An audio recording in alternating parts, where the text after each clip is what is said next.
everyone, this video will show how to sketch the graph of a line in two-intercepts form, or we sometimes call this as the double-intercept form. Before we go further, please feel free to check out the description below for the link of the other series of topics related to lines. Before we jump into this example we have right here, let's have a review on the basic information of the two-intercepts form or the double-intercepts form of a line. So if we are given two intercepts of the line, that is 0b, which is our y-intercept, and a0 as our x-intercepts, we can use the formula x over a plus y over b equals 1, where again, our a is the x-intercept and the b is the y-intercept. This is called the two-intercept form of a line or the double-intercept form of a line.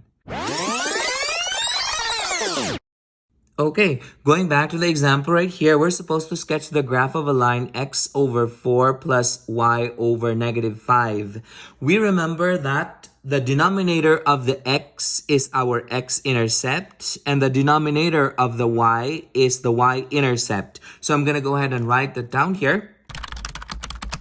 So our x-intercept would be 4 and our y-intercept is negative 5. So we go ahead and sketch the two intercepts here. So that would be on positive 4 on the x-axis and it's gonna sit on negative 5 on the y-axis. So these are the 2 points that we're gonna use to create the line. So I'm gonna go ahead and draw the line right here.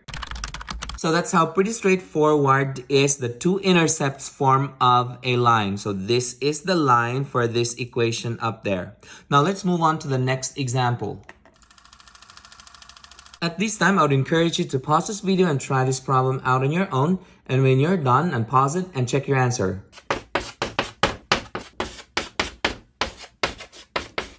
Okay, so we go over the problem here. So again, we are going to determine the x-intercept and the y-intercept for this line. So I'm going to go ahead and write it down here. To determine the values of these two intercepts, again, the denominator of the x is the x-intercept. So that would be on negative 3. And the denominator of the y is the y-intercept. That is on negative 4. So x would be on negative 3 and y would be on negative 4. So it's going to sit right here. So we're going to sketch the line. So this is the graph of this equation that we have up there. Did you get the same answers as this? Good. Perfect. Now let's move on to the next example. At this time, I would encourage you to pause this video and try this problem out on your own. And when you're done, unpause it and check your answer.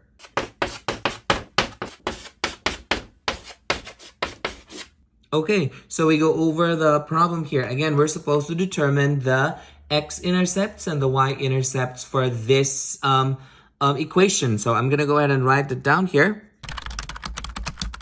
We remember that the denominator of the x is the x-intercept. In this case right here, the denominator is invisible. That number is invisible 1. This tells us that our x-intercept is positive 1. Remember, it should not be 0. That denominator is invisible 1. And the denominator of the y is the y-intercept. In this case, that's 2. So I'm going to write 2 right here. So this tells us that our x value or the x-intercept would be on 1. And then the y-intercept would be on 2. These are the intercepts of this line. So I'm going to go ahead and sketch the line right here. Did you get the same answer as this? Good.